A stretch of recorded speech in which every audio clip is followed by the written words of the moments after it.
Good afternoon.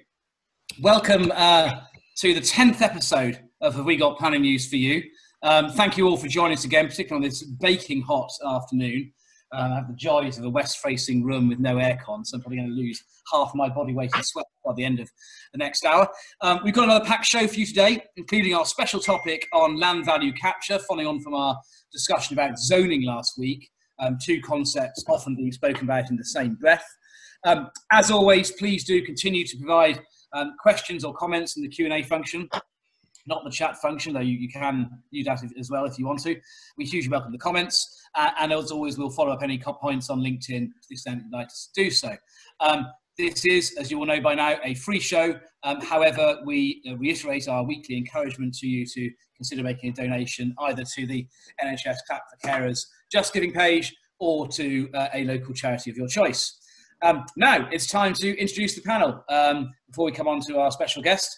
So can I ask the regular panelists to say in turn who you are, where you are, and what you're drinking this sunny evening? And there's two Paul Tuckers this time. Good evening. No, there isn't. No, there isn't. Good evening. My name is Mary Cook, and I'm not having an identity crisis. And I just want to promote, because the theme tonight is Somerset, this amazing brandy, but for reasons that will be obvious given the heat, I'm not going to drink it now. I'm going to stick to my usual gin and tonic. We believe you, Mary. Hello, my name is Chris Young, and I am in Chambers. I'm in the marketing suite at number 5 Chambers. It's from here that I attempt to control the whole of LinkedIn across the Western Hemisphere. I do. You're called Craig. Yeah, I too am drinking cider in line with our Somerset theme. This one's called Bittersweet, and that's how I'm feeling about an inquiry where I'm in a room presently on my own, but at least I'm in an inquiry. Thanks, Chris. And hello, I'm in Lancashire, which is somewhere just north of the equator. I asked my beloved wife to get me some cider, and she seems to think that Thatcher's Rosé from Somerset is my choice. It matches my overall personality wonderfully, you can tell. It tastes absolutely vile, so I'll probably be drinking coffee. I am Sasha White. I am in London. I'm in Hampstead. I've got an appropriate mug, all the world's a stage, because I've got to say, know what it's like to be a worldwide media star today, because I've spoken to endless journalists wanting my view on West Ferry. So, Chris, far you sucks. Chris, yet again, I've got West Ferry in, but I have to in view of where it is. Sasha, how long would it take before you couldn't resist the W word? You know, if this was in America, you'd be on the Saturday night show, being interviewed as the lawyer who nearly brought down the government, or may yet bring down the government. Instead, you've got an even better gig tonight. So nice work. Well, I'm calling from the furnace that is my home today, and I'm also drinking cider. Don't ever say I'm not a classy guy. Strong work, local on this. But still further, in tribute to my lockdown hair and my impeccable music taste, I'm drinking it out of this pint mug, my Bon Jovi, my one of many Bon Jovi pint mugs that I bought at a gig in Germany last year. Tragic. As a consequence of which I now get targeted advertising for Lederhosen on Facebook. But that's another matter altogether. Now, our very special guest this week is Nigel Jones, Director of Chesters Harcourt, a Fellow of the Royal Institution of Chartered Surveyors, who sat on the FRICS panel on financial viability and has acted as an assessor on viability for PINs. Nigel, welcome. We're honoured to have you here. Tell us where you are and what you're drinking this evening. Well, thank you all. I am in West Dorset, my home, even though you've been kind enough to celebrate Somerset, which is where I work. But I am drinking Fern Abbas Brewery beer from the next door village. And I also have brought for you Dorset Knob biscuits. For those of you who don't know what a knob is, there is a knob. That's Dorset Knob. Classy, really classy, this show. Yeah, well, that's going to look very different on the transcript than it is. Some people would say, Nigel, It does Some have a people K would on it. say, with the exception of Mary, that there are usually 4 knobs on the show every week.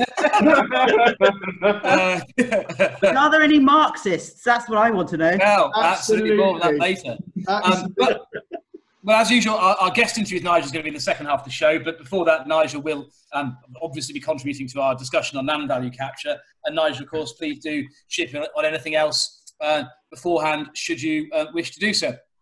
Now, if Sasha has enabled share screen, which is a bit of a wild card, he has, we'll be able to see what one of us has been up to this week. So hopefully you'll now see Chris. Now, has Chris been at a digital inquiry? Or is he just pretending to be Captain Kirk piloting an imaginary spaceship? You decide. And what is it about Chris's aroma that means James Corbett Bircher is sitting so far away from him? More than a few metres. I must say, I did ask Chris if I could join his inquiry as a member of the public. But funnily enough, I'm still waiting on the meeting ID details. They haven't been provided. I can't imagine why. Oh, ye of little faith. Now, on to the serious stuff. And first up, as always, is court case or perhaps non-case of the week. Sasha, the consent order everyone's been talking about. Yes, well, this is the kind of topic that Chris rolls around in joy when he hears about. This is all about deliverable in the context of the MPPF. And us lawyers kind of get very excited about what deliverable means. And of course, the government in their wisdom sought to define it in the MPPF glossary. And we all thought, well, it's pretty clear what deliverable means, and I'll come back to it. And of course, we had the eternal debate, was it closed or an open list? Now, most of us have a pretty firm view of the position, and I think most of us fell on the line that we argued it was a closed list. I don't know if any of our practitioners took the view that it wasn't, but I certainly took the view it was a closed list, whether I was appearing for an LPA or a developer. However, what we had was an appeal in January of this year in East Northamptonshire, where Graham Chamberlain took the view quite clearly in reaching the decision to grant consent. And for those of you who are interested, look at paragraph 36, where quite clearly the inspector reaches the view that the list is a closed list, and he takes that view based on case law reinforcing this point, and that seemed to be established. And he concluded that in the light of his scrutiny of the closed list and what was deliverable, he took the view that the council was unable to demonstrate a 5-year housing land supply. Permission was granted on appeal, as I say, in January. And what happened is East Northamptonshire took a 288 to seek to quash the decision, and one of their grounds was that the inspector had erred in law in concluding that the list was closed. Now, of course, most of us would take the view that the Secretary of State for Housing, Communities and Local Government would have fought it. However, before it got to court, the Secretary of State instructed his solicitors to accept the allegation that effectively the inspector had erred. And what is very important here, that what is concluded is that the proper interpretation of the list is that it is not a closed list. And it's said in terms, what is said by the Secretary of State in the consent order is the proper interpretation of the definition is that any site which can be shown to be available now, offer a suitable location for development now, and be achievable with a realistic prospect that housing will be delivered on the site will meet the definition, and that the examples given in categories A and B are not exhaustive of all the categories of site which are capable of meeting that definition. Whether a site does or does not meet the definition is a matter of planning judgment on the evidence available. Well, that is the most categoric and clear expression that the correct way to look at the glossary is to assume it is not a closed list. In summary, where we are now is clearly, for those of us who are involved in housing appeals coming forward, we need to take that assumption on board that the correct interpretation is that it is effectively capable of being an open list. So you look at category A, category B, and you can add other categories of housing sites that you can credibly argue fall within the first limb of the glossary. So that is an interesting High Court case, which was not, so to speak. Chris, your take on it? Yes, well, as you know, I can talk about this forever, but I'll try and do it in 2 minutes, okay? a gentleman by the name of Paul Tucker and I had an ongoing discussion about this for 3 years, which obviously resulted in some litigation in a place I believe known as East Riding. And the fact is that Paul argued for a nice broad definition, and I didn't. And eventually, after we trawled through the courts, Paul came out and won. Only I really think I won because the definition was changed by the government in the next version of the MPPF. That's my version of it. And we had real clarity because we had the A and the B category. This, I'm afraid, just goes to add more confusion to what was a relatively straightforward position. I am very surprised in the Secretary of State's position. I thought the whole purpose of the two lists was to make it absolutely clear. But, you know, the Secretary of State argued vociferously in the St Modwyn case that the definition was very clear. The court accepted that, and then the definition was changed afterwards. So when we get the next version of the MPPF, don't be surprised if we see another version. My own view is the problem around this issue is in the first sentence of the definition of deliverable. I think that's where the difficulty is. That's a hangover from the 2012 definition.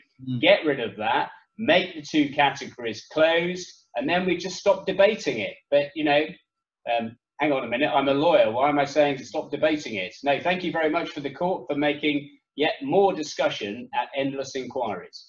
Charlie, can I just make a comment? I'm slightly worried that Chris has turned up at the wrong show, that he thinks this is not the 9 o'clock news, because he did a very good impersonation of Michael Burke this evening. Yeah. He's also uncharacteristically missed out the most important bit, which is a consent order, no matter what the Secretary of State thinks, isn't binding. So we're still able to argue it. We can still get to the Court of Appeal, Chris. Yeah, I know we can. Paul, I mean, that's a good point, but if you're an inspector sat in an inquiry or sat on a screen, what are you going to do? The Secretary of State has told you what he thinks it is. So, yeah, look, I'll see you back in the Court of Appeal 3 years' time. I'm all for that gig. But for the moment, you're going to struggle to persuade an inspector to ignore the Secretary of State's version. I think that's right in practice, Chris, but it is unsatisfactory that this issue has been purportedly resolved by a consent order without argument. And really, what the Secretary of State makes in his own policy shouldn't really count. The whole point of the Tesco and Dundee judgment is it's not for policymakers to say what their policy meant. It's a question of objective interpretation. So there's a number of unsatisfactory things about this, and also the fact there are other decisions going the other way. So I'm going to carry on arguing it's a closed list. I should say, on East Riding of Yorkshire, just Stephen Hunt is watching. Picture East Riding of Yorkshire right in front of my computer. That's how much my love for that fine part of the country is. I've no idea where that is. Now, PIN's decision of the week. And Paul, you're going to tell us about something in your part of the country. Yeah, absolutely. This is a decision in Yorkshire. So if it's got a Yorkshire element to it, I'm happy to talk about it until the cows come home. So this is a proposal for 250 houses just north of Barnsley, next to a settlement called Royston. Part of an allocated site. It was refused by Barnsley MBC and was heading off to appeal, due to be heard at inquiry in the week of lockdown. Understandably, with absolutely no idea how long lockdown was going to be, no idea as to what would happen, PINs suspending and adjourning everything off for understandable reasons back in the middle of March. The decision was taken by both parties. Let's adjourn it all off and let's go to written reps. Completely understandably, in relation to that, for reasons that I'll come back to, I think with the benefit of hindsight, that may have been problematical. And certainly when you read the inspector's decision letter, I think it would have strongly benefited for some sort of debate. If you start off, very often when I read a decision letter, I start off at the end and read the conclusion. So I've got an idea as to where the decision letter is going. Then I look at the main issues. Then I read the body of the document. When I looked at this appeal decision, it's quite clear. The conclusions tell me that there's a dismissal on the grounds that highway safety hasn't been proven, and that there's a shortfall in terms of the contribution for education provision to a school. And it also tells me that the master plan, which is part and parcel of the policy that this is allocated under, needs to come first. It needs to be adopted first. When I look at the main issues, that seems to correspond. The middle bit is the confusing bit and is really quite impenetrable in places. This is one where I feel enormously sorry for the unsuccessful appellants. That's because they seem to do everything possible to try and get their consent. They sought to contribute towards figures for highways which weren't specified by the authority. There was no master plan for a number of years before the appeal. They appeal and suddenly a master plan is produced and they appear to comply with it. Because there's no real understanding in terms of education, they throw an awful lot of money at highways. The inspector concludes in excess of the amount of money that was necessary in relation to highways. But by contributing the money to highways, they didn't then contribute the same amount of money that might have been expected on a proportionate basis to education. They sought to do almost everything you could possibly do behind the scenes to resolve matters. The appellants won in relation to a large number of the highways issues. They got the inspector to say compliance with paragraph 108 and 109 of MPPF. They won on Great Crested Newts. They won on living conditions. They won on the on a number of the different elements, but they lost on master plan and they didn't prove highway safety. As I say, I'm not entirely clear from reading the decision letter quite how they lost on highway safety because it's all over the shop. And indeed, there's at least parts of the inspector's decision, and I directed towards paragraph 40, where the inspector is plainly struggling with the amount of detail that was presented before her. I think that this case tells me two things. The first thing is that oral events, hearings, inquiries are really important to get to the bottom of complex issues of this nature. I don't criticise anybody for converting this to written recs because of the timing of it, but I think with the benefit of hindsight, the inspector perhaps should have taken pause and gone, if I can't say that this is proven, because I don't really get where we're going with all these highway elements, I should adjourn this off and hear representations on it. And then the second element is this notion of master plans. I've done dozens and dozens of local plan examinations on both sides, and it's always struck me as a cop-out on forward planning departments and inspectors' basis to say, you can have permission pursuant to this allocation, providing you have a master plan. And the master plan is all for motherhood and apple pie, and everybody adjourns it off, and you're all pleased to have your allocation. And then the authority doesn't produce a master plan for months, years, and years until you force the point. I've had that in a number of instances acting for both sides of the fence, and it's a cop-out, and it really should be something that inspectors grapple with. And in this instance, I feel enormously sorry for the unsuccessful appellants. Mary. Well, my take on it is slightly different, actually, having read it a second time round. The local plan was adopted in January 2019. The following month, Bellway made the application. I note that construction on this site had already started elsewhere by another house builder. And so it's kind of not surprising that perhaps they made the planning application.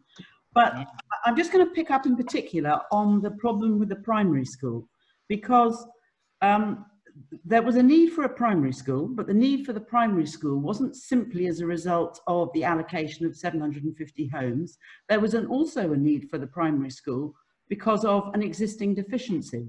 And although in Bellway's 106 agreement, they paid the usual contributions for school places, I don't think they committed to paying in their signed 106 obligation an element in respect of the land cost.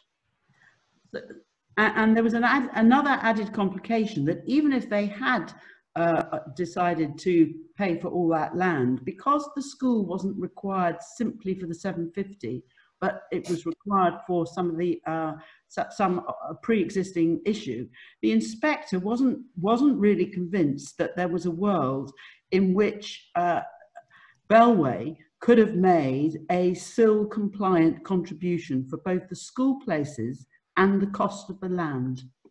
And I think that just illustrates the dangers of one site or one landowner or house builder coming forward before there has been some kind of either policy apportionment, or as between landowners, there has been a contractual arrangement. And I say that looking very carefully at lovely Chris and our special guest, because this sort of issue slightly touches upon a place called Cranbrook, where we are discussing in a local plan that hopefully one day will be resumed, not dissimilar issues.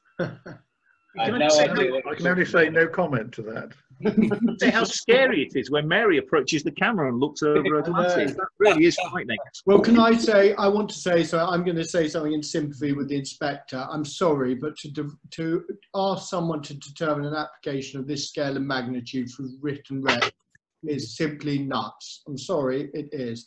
The issues, to basically determine the issues and the complexity required, whatever the situation is with COVID, that is incredibly difficult. And I think it was a slight hospital pass to an inspector to manage to get to grips with all the issues in that mode of determination. Agreed. Agreed, agreed. And let's hope PINS might take some lessons from this. And one lesson might be that they should allow inspectors who are given written reps to take a more flexible approach and call for a video conference hearing in order to air issues which need to be properly aired. Yeah, I would echo that, and I have to say, sitting in inquiry now, today, the inspector asked for legal submissions, amongst other things, the St Modwin case that the other side rely upon. You know, these are not simple things. The idea that this should be dealt with by way of written reps, leaving aside the circumstances, I couldn't agree more, completely inappropriate. Hmm. Can I also respond to Mary on the point about land cost? Land cost for a school. The land cost for a school is an extremely difficult subject, Yes. because per se, and obviously I don't know the individual circumstances here, but values of land for school isn't easy, because in theory there's no value. Can I just throw in, Charlie? I think 4 of the 5 of us need to apologise to our audience this week because we were late with regard to the social media, and we didn't put the reference of this appeal decision onto the website. So we'll make sure that's on in the next 24 hours. And frankly, that's because our LinkedIn genius was doing something else. Sorry. And also, Paul, you make a good point. We'll also try and put the consent order on a link to our LinkedIn page as well for those that want to see the East Northamptonshire consent order. I can't let your comment drop, Chris, that the other side will rely on St Modwin. If ever I have the misfortune to be against your capable good self, I think I'd have to gratuitously rely on it at every stage of the inquiry. Yes, and I know you would. I would, absolutely. I'm feeling sorry for any inspector who has to adjudicate upon that matter. Move on to our special topic, land value capture. What is it and should we implement it? And Mary, you're going to introduce this subject. So, land value capture. Should the increase in value of land allocated for development or where planning permission is granted be shared between just a limited few, i.e. the landowner and the developer, or should the public get a slice of the pie? That seems to be the sort of question the words land value capture engender. But I think that question is built upon a false premise, because in order to unlock the higher development value, the landowner has to effectively pay for the necessary infrastructure which is required to service that land. And the landowner also has to pay for affordable housing. So the landowner is not getting, as it were, something for nothing. And so I think the sort of premise of land value capture is wrong. I think what's happened is that we've had years of repeated urban extensions up and down the country, which have now become so politically unpopular and so toxic in some areas that the politicians are now turning increasingly, egged on by various governments of all political persuasions, to garden villages and new towns. And I think that the funding of that and the need for public funding to play a role in delivering these new garden communities and towns is in a mess. And I think that there is a need to underpin and better understand the infrastructure requirements of these large schemes, because as we've debated on this show, and we'll no doubt return to this, the viability of these new settlements is extremely complex. And I don't think the current system is is fit for purpose. But I do not think that land value capture is the answer. Thanks, Mary. Chris, what do you think? Well, I completely and utterly agree. Mary and I like a tussle or two about a bit of land value, and Mary absolutely nails it down there. It is a major issue for new settlements. I mean, I think new settlements are going to be something we'll be discussing in season 8 and maybe even season 20, because they're the biggest thing that's happening in planning, and it's a major, major issue, this whole issue of land value. And we're very lucky to have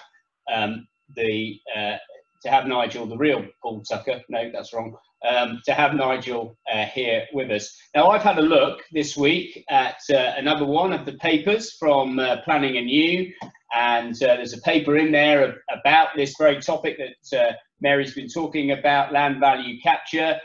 And I agree, it's a phrase that's got a currency. Well, let's tap into the landowners, they must be making loads of money. And Charles Dugdale, who wrote this article, said that the Valuation Office did some work for the government, and they worked out that across England as a whole, the average value of land with planning permission was £790,000. But there was a footnote, and that footnote read, the purpose of these values is to use in appraisal land projects from a social perspective in line with Green Book principles. That's a surveyor's Green Book.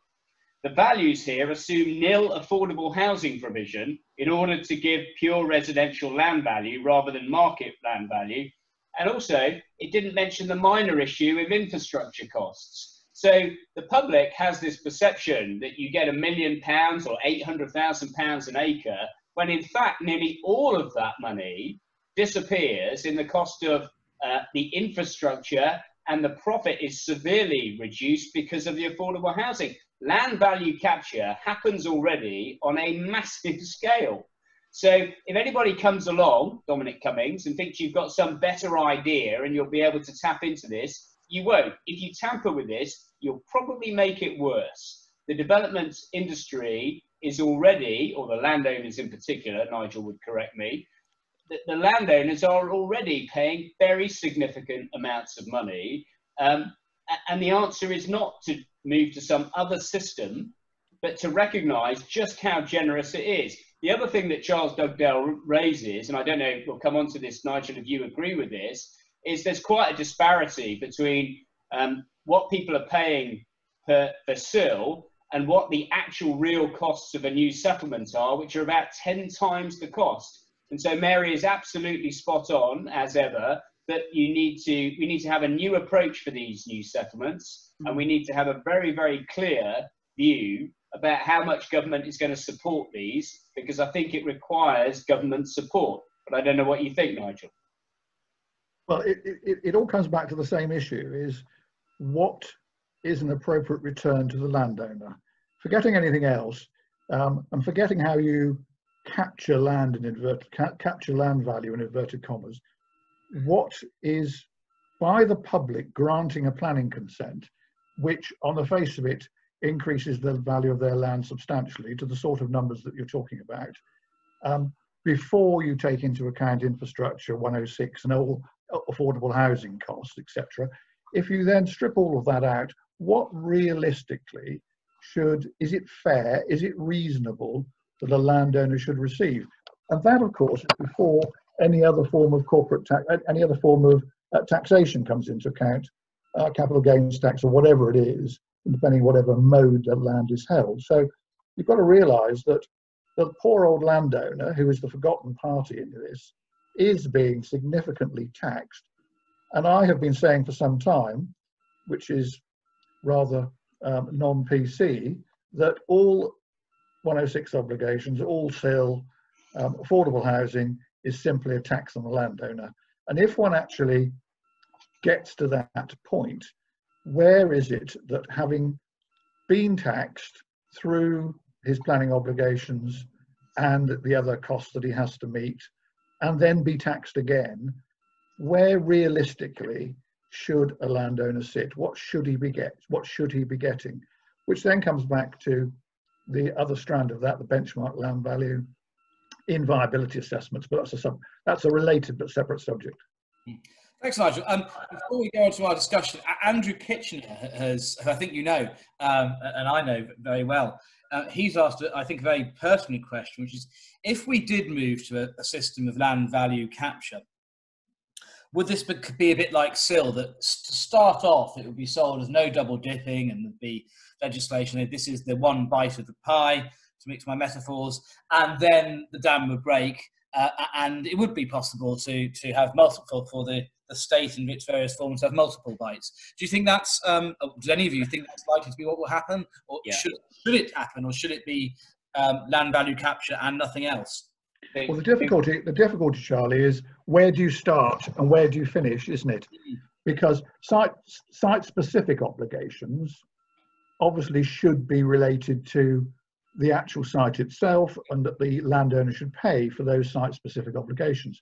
And then immediately you get into the grey area of where is it actually not site-specific, where is it actually an improvement which is beneficial to other things, and that's where the complication comes. So Andrew is right that you've got this potential grey area where double dipping may be considered inappropriate.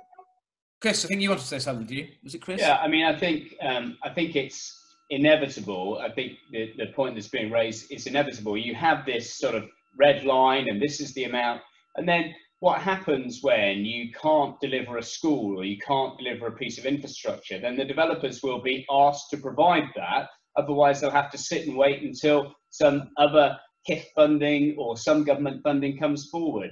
I mean, my own view is the current system works pretty well and is pretty generous to the public. I really don't see why people are seizing on this and thinking it's some panacea. Can I say why I think that people are seizing on it, Chris? And I come at it from a very similar place for you for obvious reasons. But I have some sympathy for the local residents who can't get into the GPs for 2.5 weeks, whose school isn't the one where their kids go. They have to go 3 or 4 miles up the road, and that the roads are clogged up on a morning, that then see that there's another development that's coming forward, which will impact on that. I have some sympathy with that situation, not least because I'm in that situation. So I have personally sympathise with that. But what I think is completely wrong-headed is to view the planning system as you put it, the panacea, although you pronounced it in a slightly odd way, the panacea to this position. The planning system isn't the panacea. I came into this job to be a planning lawyer, not a taxation lawyer. When I get a SIL question, I've got to plough through this Byzantine set of regulations, and I then look at ridiculous triggers as to when landowners have or haven't sent the exemptions in time, which are then operated by authorities that equally are no doubt very, very capable people in general terms, but they're not taxation lawyers. I'm not a taxation lawyer. They're not taxation lawyers, and yet we're being asked to deal with a taxation system. Let's be honest about this. Let's invest in infrastructure properly in the country, and let's tax properly, not let's pretend by using euphemisms like land value capture. And can we have, please?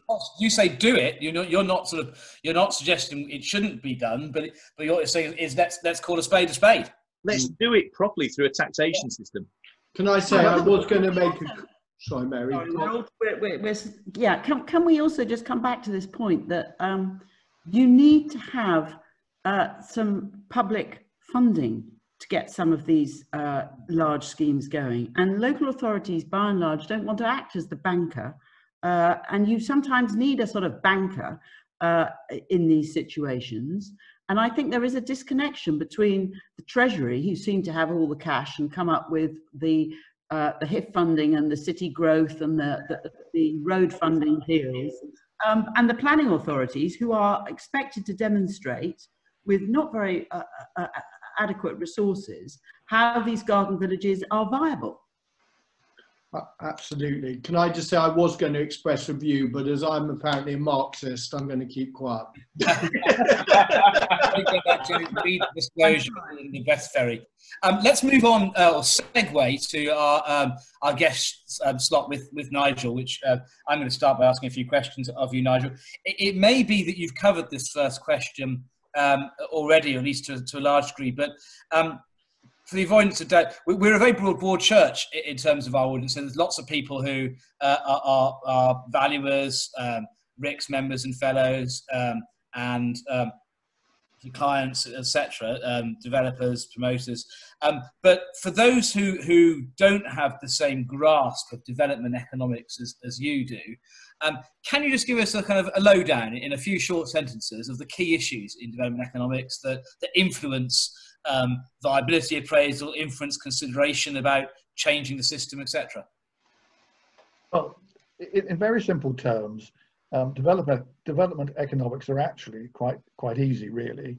On the one side of the page, if you can think about it, the value that is generated from a scheme is the value of the completed, let's keep this just in residential terms.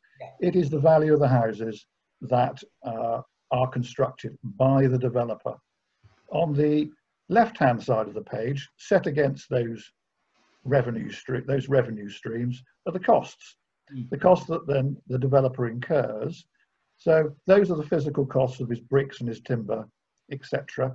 There is profit, and don't forget that's already there. The developer's profit is part of his cost base. So when I'm told that anything to do with land value is to do with developer's profit, that's wrong. The developer's profit is already embedded in the system. And then there, in terms of his cost, there's finance and all the other relevant issues. And out at the bottom pops the land value. And that's the variable in the whole equation. And so that's why everything to do with development economics in reality is all to do with land value, because if you haven't got the raw resource of the land, because other than exceptional circumstances, we don't make land anymore, you've got to have the land. Without the land, the whole thing doesn't work. But of course, from a developer's point of view, he can buy timber, he can buy bricks, etc. in other places. So in simple terms, and this is a bit more than 2 or 3 sentences, development economics is all about sales revenue on one side, costs on the other, leaving a residual land value at the bottom. Thanks. That's very helpful, Nigel. I'm going to talk next about, or ask a question next about plan making, and I'll come to decision taking after that. Viability concerns that have now been the undoing within the lifetime of this show of more than one local plan, most recently North Essex, particularly in relation to garden communities. And in North Essex, the inspector thought a 40% contingency was appropriate given the degree of risk, effective 40% margin of error. Do you think that the current approach to assessing viability of local plans, particularly those that contain ambitious schemes which will carry on for many years beyond the plan period, is that approach tenable, and is there some other way of doing it to assess viability in some shape or degree, but not in the way that has caused these problems for plans in multiple locations?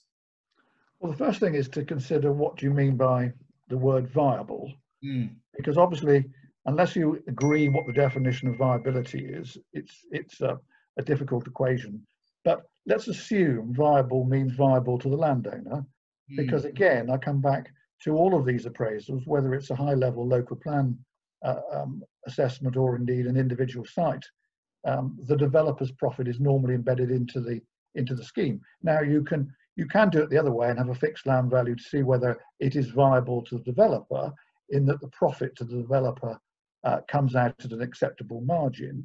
But normally doing it the other way, your definition of viability is it viable to the landowner? So in terms of these large schemes, the appraisal approach is broadly similar on all bases, i.e. it's revenue and cost. The difficulty with appraising at that level is the huge elements that are unknown.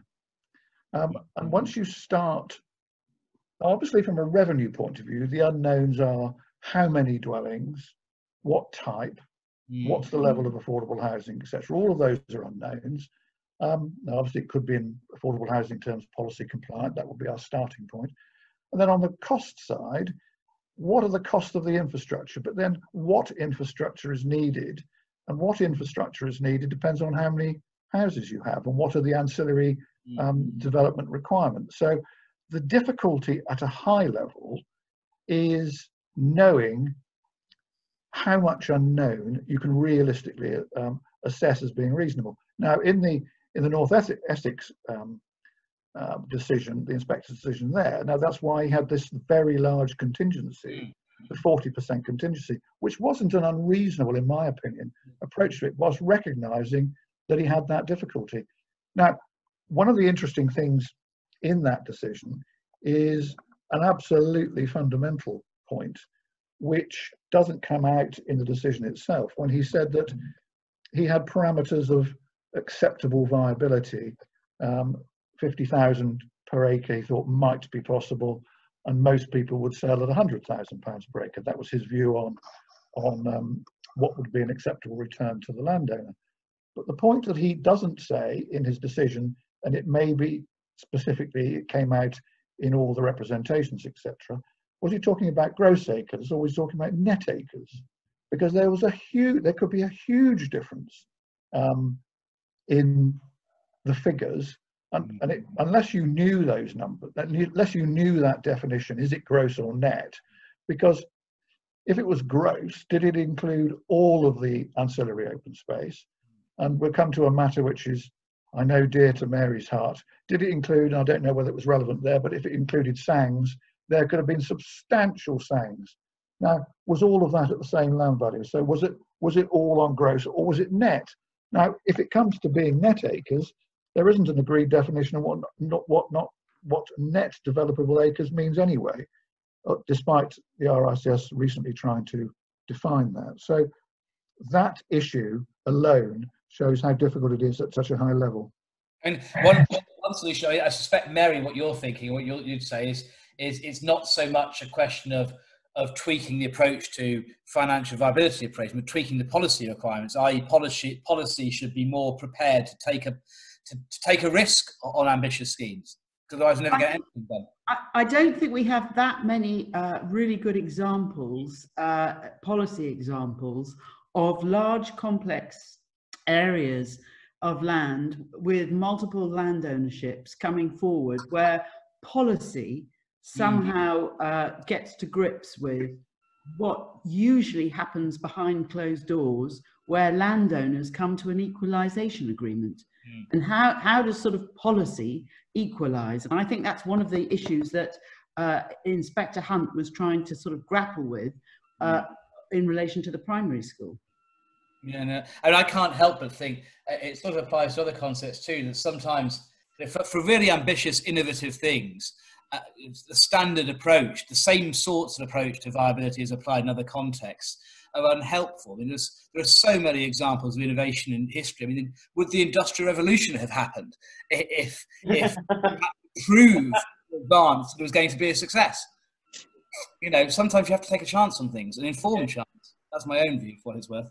But we're more interested in your views, Nigel. And next question, decision-taking. So moving from the plan stage to the decision-taking stage. Do you think that the 2018-2019 framework, or really more specifically the PPG, the accompanied that revised framework, changing national policy and guidance on viability appraisal, supplemented then by the FRICS professional statement and the still awaited final guidance note, do you think that those documents fix a previously broken system, or do they go too far? Are they overkill, or are they an inadequate sticking plaster that doesn't really address the fundamental issues that prevailed before those changes? Well, the difficulty is that, and I'm prepared to take some of the blame. If we start off with the original RICS viability guidance note, that didn't really address the problem, in my view. It rather skirted around the edges of the critical issue of what is an appropriate benchmark land value. Subsequently, obviously, there's been 5 years of wrangling and numerous appeals taking up individual parts of the guidance where it suited them. But the guidance itself was lacking.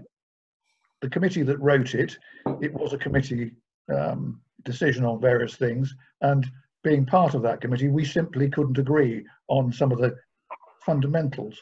The new PPG now has rather wrestled that away from our august organisation, and the existing use value plus a premium is fine. I have no problem with that, because from a landowner's point of view, he starts off with his existing use value. He doesn't have to get out of bed. He doesn't have to apply for planning permission. It's perfectly reasonable. He should start and receive the value that he puts in, i.e. his existing use value. That's not an unreasonable starting point. It then talks about plus a premium, but it doesn't define in true sense what the premium is. And it's now suggesting that it's a premium that is going to be decided by the determining authority, by the local planning authority. Well, with the greatest respect to the planning authorities, they don't know either. So we come back to the overriding issue, is what should be the appropriate landowner return. And I don't think that the PPG has properly addressed that point, and we will still be wrangling about it unless we come up with a very objective test. And I would suggest a simple objective test.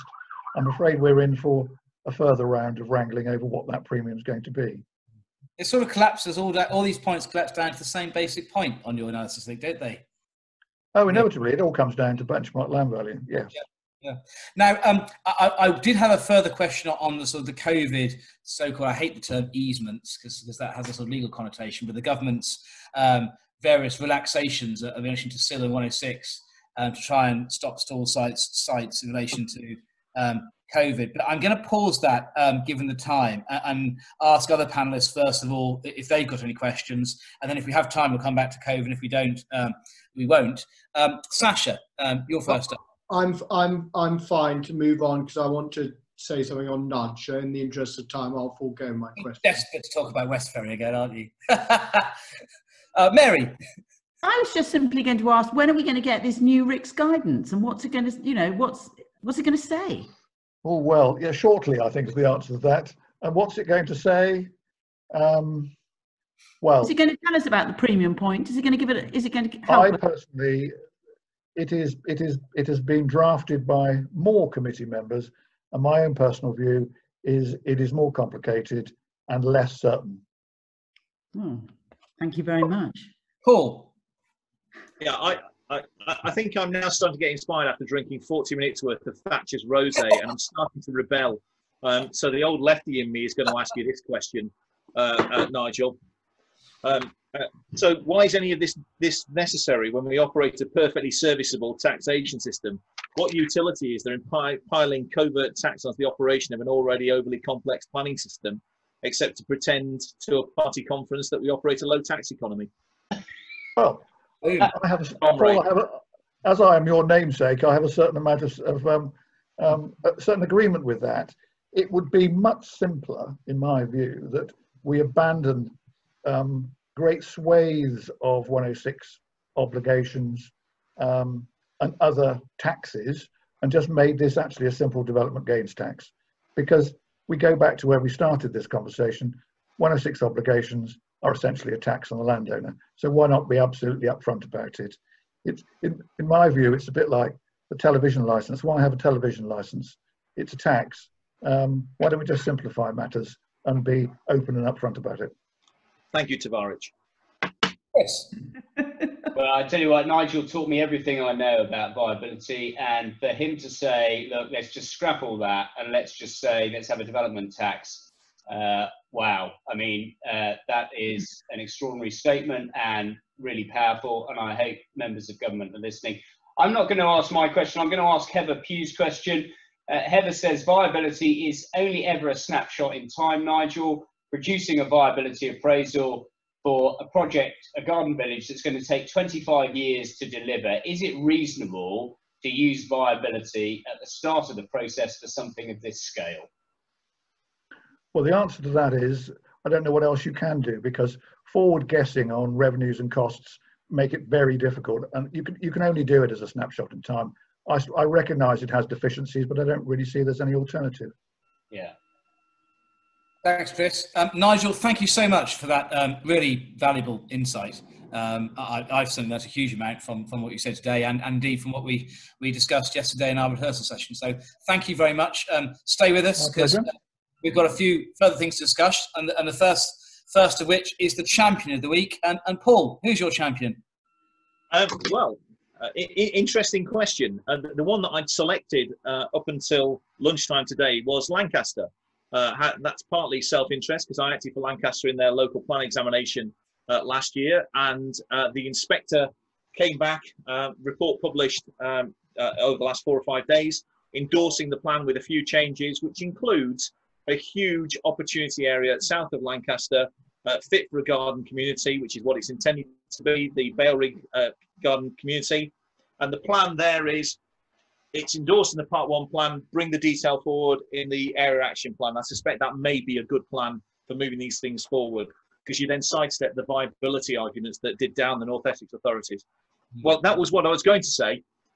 What I'm actually going to add is, thank goodness government has started to listen to this show, plainly. I'm assuming that's what all the anonymous elements are, because the Business and Planning Bill has now been published, which has a variety of different reforms within it, which we'll be talking about next week. Mary's done nothing but ingest it, and within it we have a variety of exciting things: lengthening the time for construction, lengthening the time for planning permissions at last, thank you, but no sign of a revocation of Section 735. No doubt that will be an amendment, and also giving PINs the power to have hybrid inquiries. All good stuff, just a shame it's 3 months too late. So champion of the week, the government. Thanks, Paul. That hybrid inquiries point buried in there is really very interesting and very useful. I think we'll more of that going forward. Now, nudge of the week. Sasha?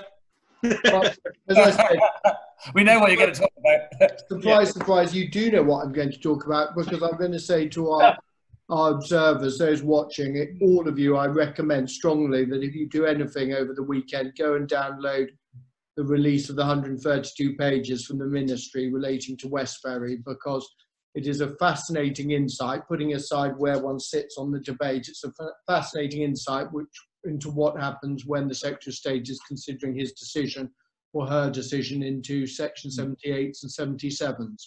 So I think I recommend that. And my nudge of the week, just quickly, is I've been asked, about 6 different journalists have asked me, do I think the Secretary of State should resign? Of course, I haven't got a view on that. I'm a mere lawyer, not a politician. I have no view on that. But what I do want to say is I think all of us who work in the planning system want to have a system which is transparent, fair, objective, and operates in a reasonable way to everybody involved. And I want everyone to consider those matters.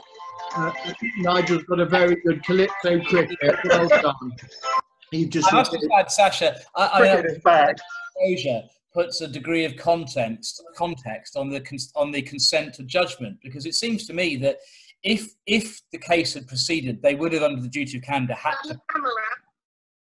And if they had produced it, you might well have decided you would have wanted to apply to cross-examine the Secretary of State. Well, there's that. And there's also, we mustn't forget, Charlie, that what we've got, I think it's about 60% redacted, which is greatly unfortunate, with the covering letter saying Secretary of State places the highest emphasis on transparency. Well, it's a bit ironic when about, as I say, 60% of what is produced is redacted. But the point I wanted to say is, for everyone, I want you to consider, all of us who work in planning, we all have a serious requirement for the system to be fair and act within the law, and all of you consider what is in those 130 pages and reach your own judgment.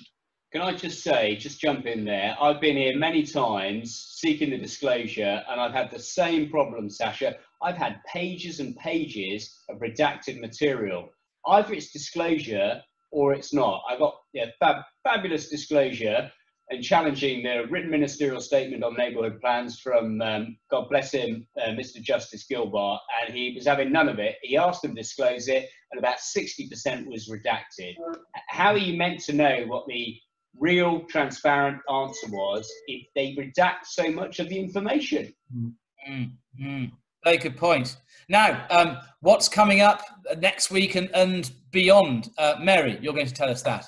Well, next week, can I say that we are delighted to have Victoria Hills as our guest. She's the CEO of the Royal Town Planning Institute, and I'm looking forward to her coming on the show next week. Some of you may have seen her letter in the Times yesterday, where she was responding to calls for zoning and deprecating the idea that the zoning was the answer to our problems. And actually, and I'm absolutely with her on this, what she was calling for was more joined up thinking in relation to infrastructure. So that's one thing.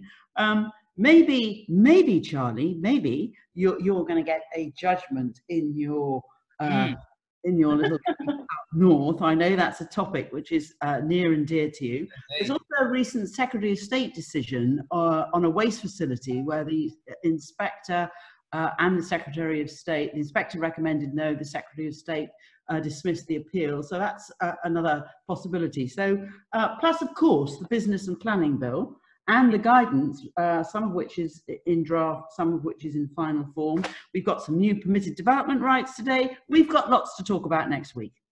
Thanks, Mary. I should add, I hope I can be with you next week. My wife is now at the stage where she's about to give birth to our second child. So if I'm not with you next week, please don't take offence. I am coming back. I think I will be next week, but probably not the week after. But Charlie, really important. We've got a message from Sarah Barker. She just asked Sasha, somebody's asked Sasha, have you got Gendrick's mobile number? Actually, there's one other thing that we need to talk about as well before we go, which is Sasha's hairstyle has had a significant refinement. The badger is no more. What a great... Charlie, I was very restrained, and I was going to ask you when you declared about your wife, I was going to ask who the father was, but I restrained myself until that last day.